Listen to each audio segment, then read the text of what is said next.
نور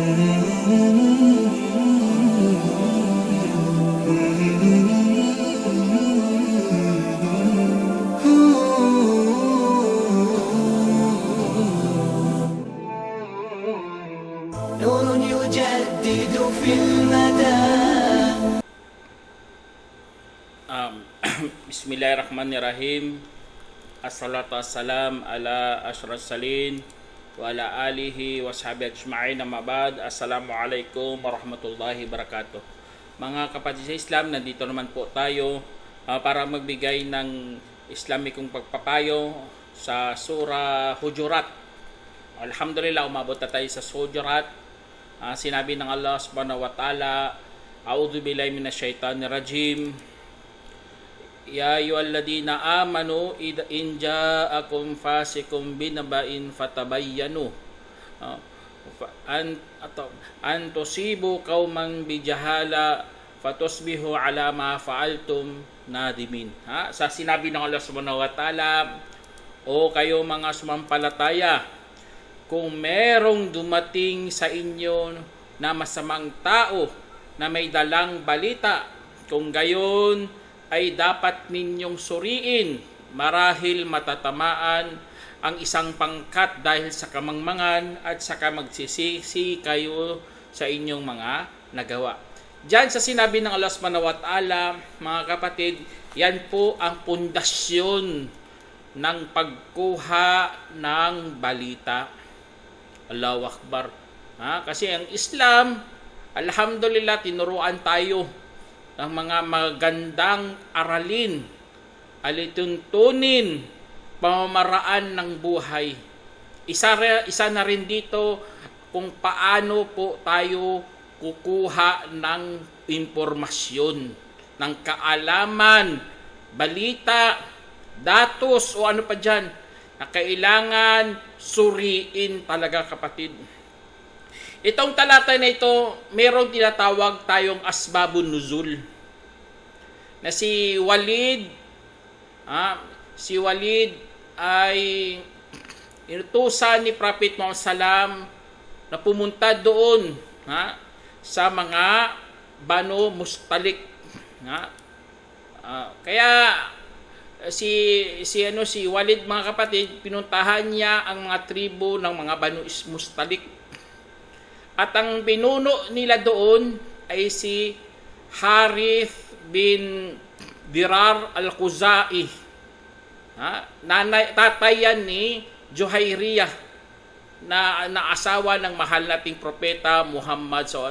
Allahu Akbar. Kaya ang itong talata na itong napakatindi, kasi pati pala mayroon palang koneksyon sa mga magkapamilya.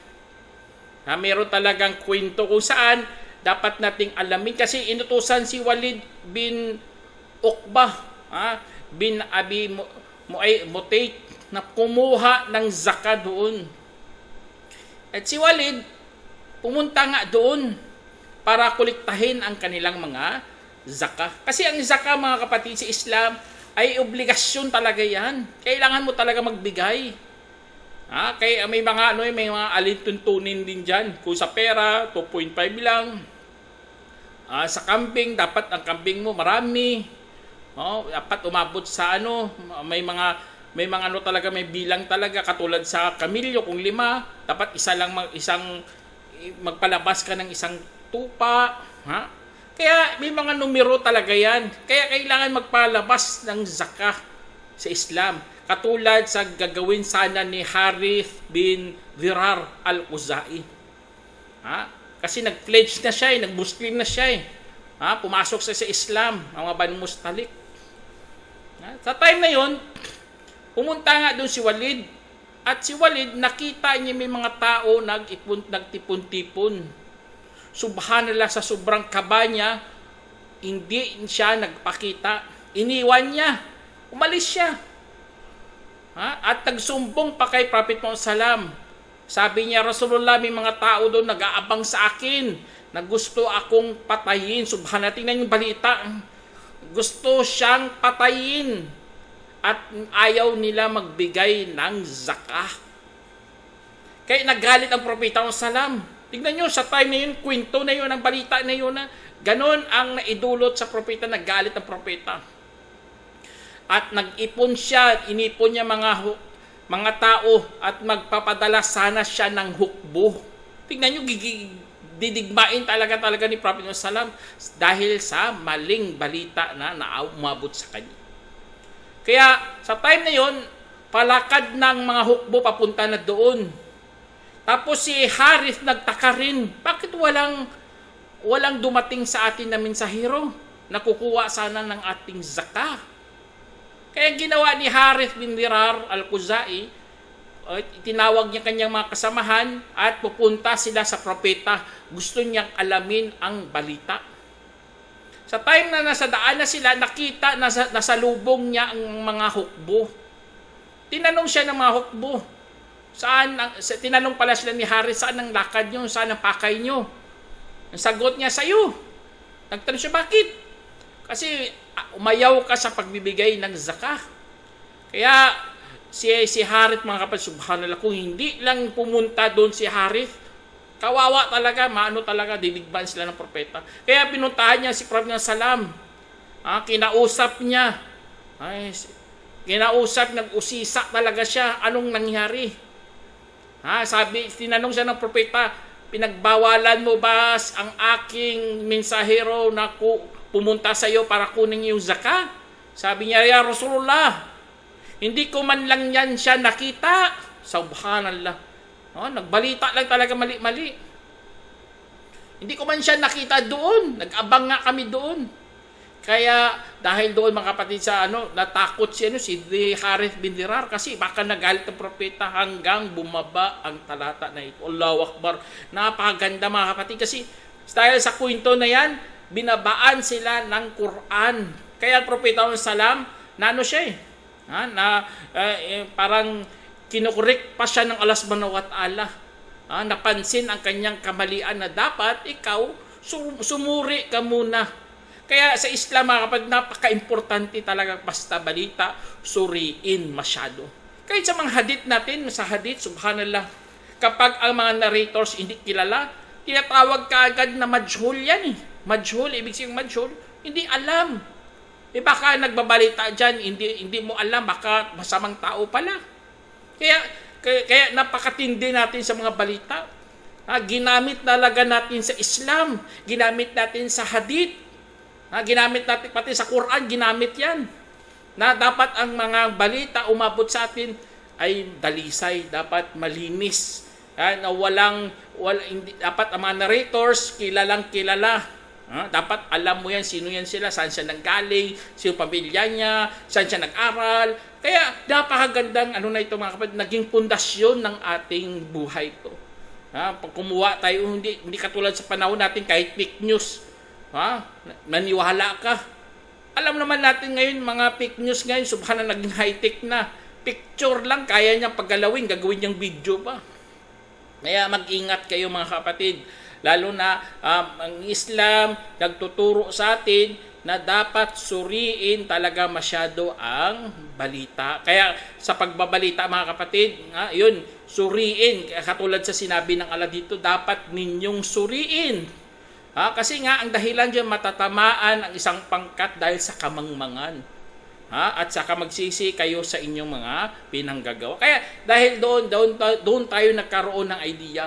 Dapat sa ating mga pinanggagawa, wag tayong magsisi. Dapat sa una pa lang, dapat suriin mo talaga ang mga ibabalita sa iyo. At ang sabi kadugtong dito sa sinabi ng Allah subhanahu wa ta'ala, wa'alamu anna fikum Rasulullah law yuti'ukum fi kathirin minal amri la'anidtum walakin Allah habbaba ilaykumul imana wa zayyanahu fi qulubikum wa karraha ilaykumul kufra wal fusuqa wal isyan ulaika humur rasyidun. Sinabi ng Allah subhanahu wa ta'ala, mga kapatid, at alamin ninyo na nandyan sa inyo ang mensahero ng Allah. At tingnan nyo, ganun na ganun sa ating mga kapatid. Dapat alamin natin sa ating kalagayan na ang propeta ng salam nandyan, nagbigay na ng hadith. Unahin natin ang hadith. Kung hindi natin mahanap sa Quran, hanapin sa hadith. Kasi nandyan, pinadala nga yan si Prophet Muhammad, peace be upon him, para turuan ang kanyang nasyon. At tayo, gawin nating pundasyon yan, ang Quran at ang hadith. Kasi nga sila po ang pinagmulan ng kaalaman sa kapahintulutan ni Allah subhanahu wa ta'ala. Kaya Allahu Akbar, nagkakaroon po tayo ng tamang pundasyon, nagkakaroon tayo ng tamang paniniwala dahil sinunod natin ang mensahero, kasi nandyan lagi ang propeta salam sa kanyang mga itinuro sa atin. Kung sabi kadugtong sinabi ng Allah, kung susundin niya kayo sa marami mula sa mga bagay, ay talagang mahirapan lang kayo. Allahu Akbar. Kaya kadugtong dito mga kapatid, kung susundin lang, totoo talaga susundin, may hirapan lang talaga tayo.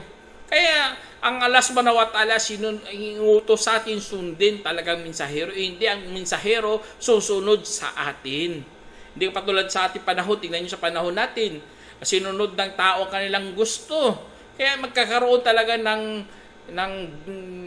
hidwaan, nagkakaroon talaga ng hindi pag-uunawaan kasi sinunod nila ang mga bawat isa. Kaya mag-ingat tayo mga kapatid. Kaya dahil sa ginawa ng Allah subhanahu wa ta'ala, subalit pinamahal ng Allah sa inyo ang pananampalataya at pinalamutian ito sa inyong mga puso.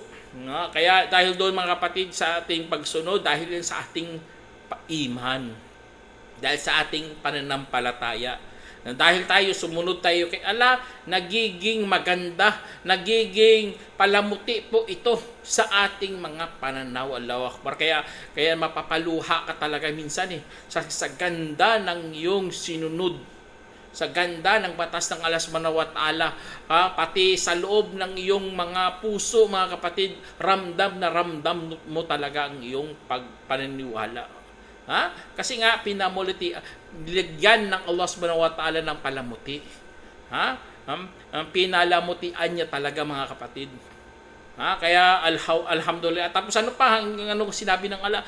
At pinamuhi sa inyo ang pagtatakwil at ang kapusukan at kalabagan, at mga iyon ay yaong naggabayan. Allahu Akbar. Kaya may iman ka na. Tapos pinamuhian mo pa ang kalabagan, ang pagtatakwil at ang kapusukan. Allahu Akbar. Ibig sabihin, totoong naggabayan ka talaga. Ayaw mo na gagawa ng masama. Ayaw mo na uminom ng alak. Ayaw mo na magagawa ng pangalunya. Allahu Akbar. Naggabayan ka talaga kapatid. Yan ang gusto ng Allah subhanahu wa ta'ala. Yan ang tinuturo ang mga iyon. Ibig sabihin sila ay mga yaong nagabayan. Allahu Akbar. Pinuri sila ng Allah subhanahu wa ta'ala. Sana ipagduan nyo mga kapatid, na sana kasali tayo sa mga ganong mga taon, mga nagabayan. Alam ang paniniwala, alam ang masama. Kaya binagdudua talaga natin, Ya Allah, na sana ipakita mo sa amin ang totoo bilang totoo at ang masama bilang masama. Allah. Pero yung mga dua mga kapatid.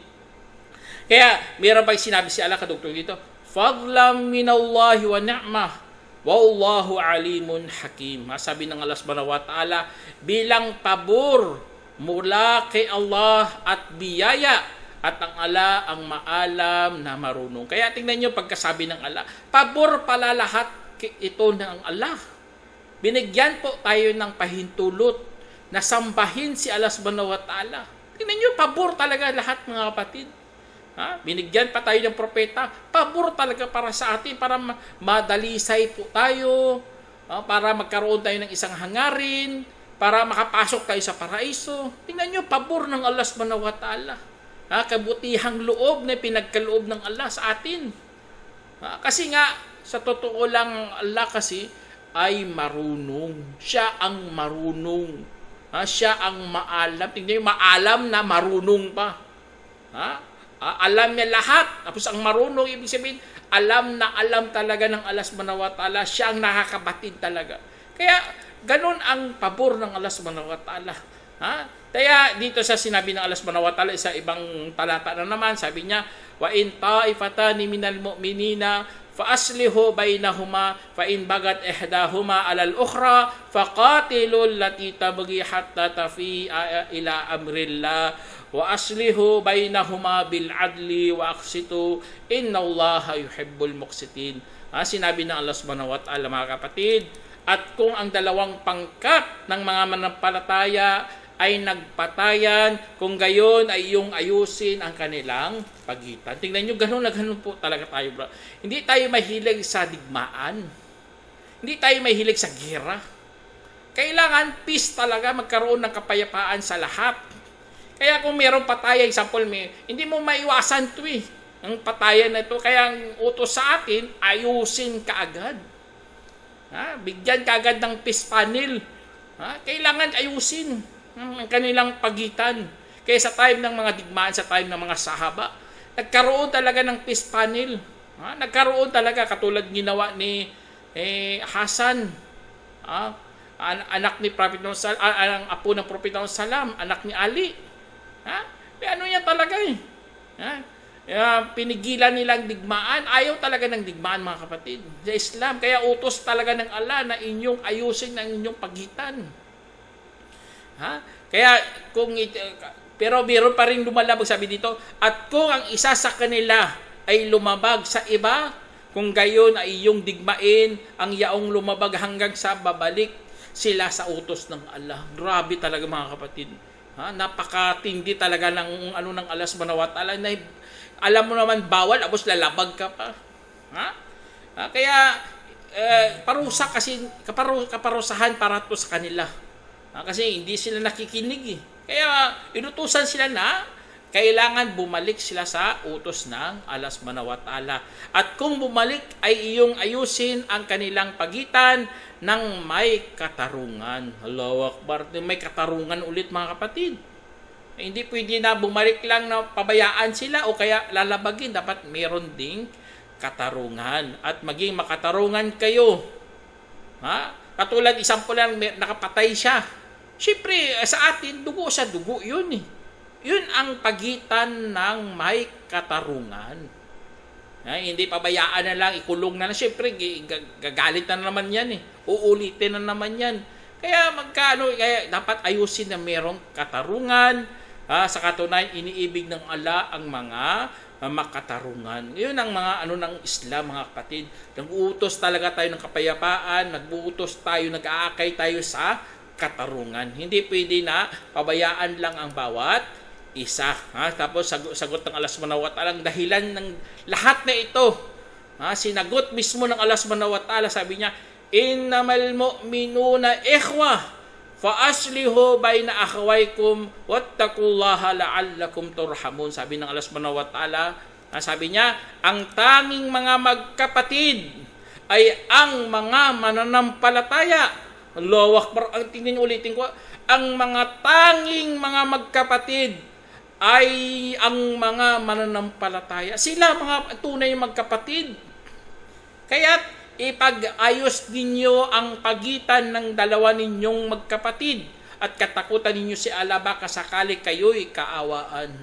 Kaya dahil doon, mga kapatid, doon pala bumabalik lahat-lahat na tayo bilang may iman na mayroong pananampalataya kay Allah, ang turing natin sa kapwa natin ay manampalataya bilang magkapatid.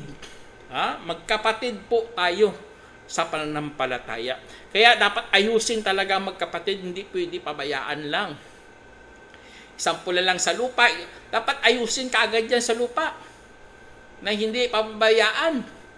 Kasi lalabagin. Tignan nyo sa nangyari sa atin. Lupa lang, napapatayan, na'udzubillah. Kaya dapat ayusin at katakutan si Allah subhanahu wa ta'ala. Baka sakali tayo'y kaawaan. Allah. Yun ang hangad talaga natin. Bakit tayo gumagawa ng ganito? Pag-aayos, katarungan, hustisya, kapayapaan. Hangad natin, baka sakali tayo kaawaan ng Allah subhanahu wa ta'ala. Huwag kang feeling na blessed ka na kaagad. Huwag kang feeling na kinawaan ka ng Allah subhanahu wa ta'ala. Hindi ganun sa Islam. Dapat gumawa ka muna ng mga bagay-bagay. Gagawa ka ng bagay, baka sakali tayo kaawaan. Ganun ang pag-iisip ng mga Muslim. La'allakum turhamun. Kaya mga pilingiro na yan mga kapatid, naakit yan sila ng mundo. Kaya nahuli sila sa bitag ng Satanas. Kaya mga Muslim, dapat dilat ang mga mata. Alam na alam kung ano ang mga pinag-uutos, alam na alam kung anong mga pinagbabawal.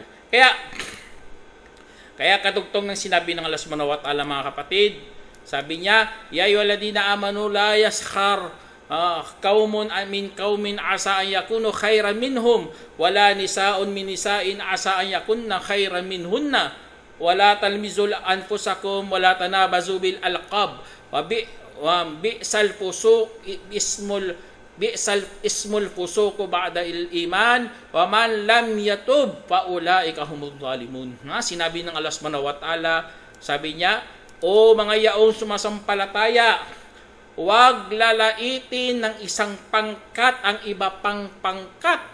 Marahil ay magiging mas mainam pa sila kaysa sa kanila. Allahu Akbar. Tingnan ganun na ganun mga kapatid. Huwag po tayong maglait. Sampula lang, laitin mo ibang tribo. Kami, mga tribo namin, magagaling talaga kami. Subhanallah. Huwag kong ganun mga kapatid. Sampula ako Ilonggo. Sabihin ko, ang mga Ilonggo, pinaka-anghel sa lahat. Subhanallah. Huwag kang ganyan mga kapatid. Bawal na bawal yun kasi itaas mo ang iyong tribo tapos lalaitin mo naman ng iba. Kaya pinagbawal yan ng Allah subhanahu wa ta'ala. Kaya alhamdulillah sa Islam, nawala sa atin ang pagiging racist natin. Dati napaka-racist talaga ng mga nauna. Lalo na mga Arabs, napaka-racist nila. Kung anong tribo-tribo lang talaga. Pero nang dumating ang Islam, nagkaroon sila ng pananampalataya, nalaman nila mga haram at mga halal, nagkaroon sila ng idea na huwag pala nilang lalaitin ang kapwa nila o kaya ang ibang mga pangkat. Baka hindi mo alam na mas mainam pa pala yan kaysa kanila. At huwag rin, sabi ng Allah, at huwag rin sa mga kababaihan kaysa ibang mga kababaihan. Marahil ay magiging mas mainam pa sila kaysa sa kanila. Kaya wag din natin ikumpara mga kababaihan ng iba sa mga ibang tribo. Ganon din mga kalalakihan, mga ganito mga tribo, mga ganda, mga gwapo yan. Subhanallah, bawal na bawal yan. Hindi yan pwede. Kasi utos yan ng Allah, baka mas mainam pa yan kaysa sa ano. May itim nga sila pero ang kanilang pananampalataya matataas. Matitibay, matatag pala sila sa pananampalataya. Subhanallah. Wag nating lalaitin o kaya kukutyain ang iba. Baka mas mainam pa nga yan kaysa kanila. At wag kukutyain ang iyong kapwa. At wag itatawag ang isa't isa sa mga palayaw. Napakasama kaya ang katawagang pagsuhay matapos ng paniniwala. At ang sino mang hindi nagbalik loob kung gayon ang mga iyon ay mga mapang-api. Allahu Akbar. Kaya napakaganda ng pagkasabi ng Allah subhanahu wa ta'ala mga kapatid. Nakukuha natin na ito pala isa sa mga katuruan kung saan hanggang sa ngayon hindi talaga nagkukupas. Hindi talaga nawawalan ng moral, ng halaga. Bagkus hanggang ngayon pinapatuloy natin ito. Kaya tingnan nyo, dito pa lang huwag kayong magtatawagan ng mga palaya sa bawat isa. Huwag nyo tatawagin na, oy, putol, mga masasamang palayaw, subhanallah. Ayaw niya yung pakinggan. Kung okay lang sana, kung okay lang, saan patawagin mo siya, mabuti. Ganun, maganda pakinggan, pero mga palayaw na mga masasama, ayaw niya makinggan o ano pa dyan, wag na wag yung gagamitin kasi nga pangungutya nga yan. At pinagbawalan niya nga, napakasama kaya ng pangalang pagsuway pagkatapos ng iman. Mas napakasama, tama talaga sinabi ng Allah dito mga kapatid. Napakasama ang katawagan ng pagsuway matapos ng paniniwala. Kaya ito isa sa mga dapat nating isipin mga kapatid ng Islam. Allahu Akbar, nagtuturo talaga ng mga magandang asal. Magandang asal kasi nga sa totoo lang, ito po ang pinagmumumulan ng away, hidwaan, paglayo ng sa bawat isa. magtatawagan kayo ng mga masasama, kukutsain nyo, siyempre masasaktan din ang tao. Meron din siyang damdamin, meron din siyang marupok na side niya. Di ba?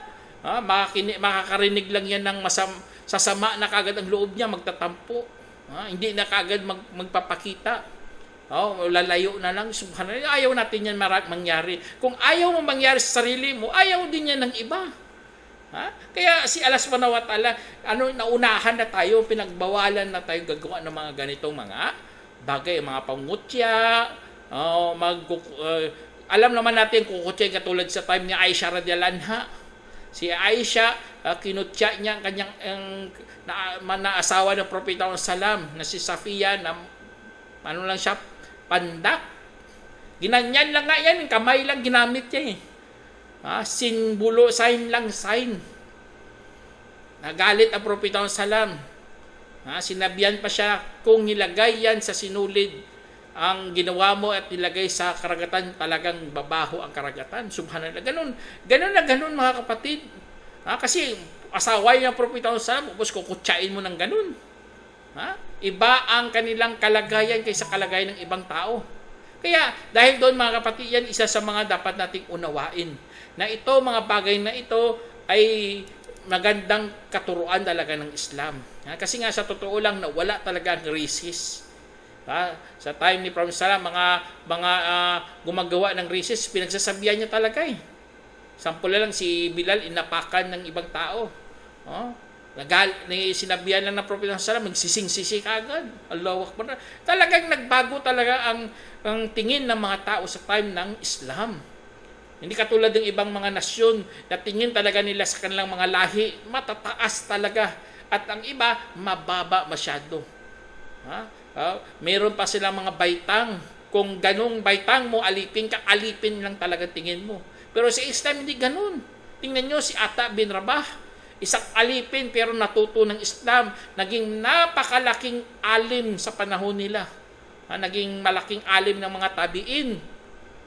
Alipin yun Sa time na yun, naging alipin siya. Pero dahil inangat siya ng kaalaman, inangat siya ng Islam, talaga, lahat nagtatanong sa kanya.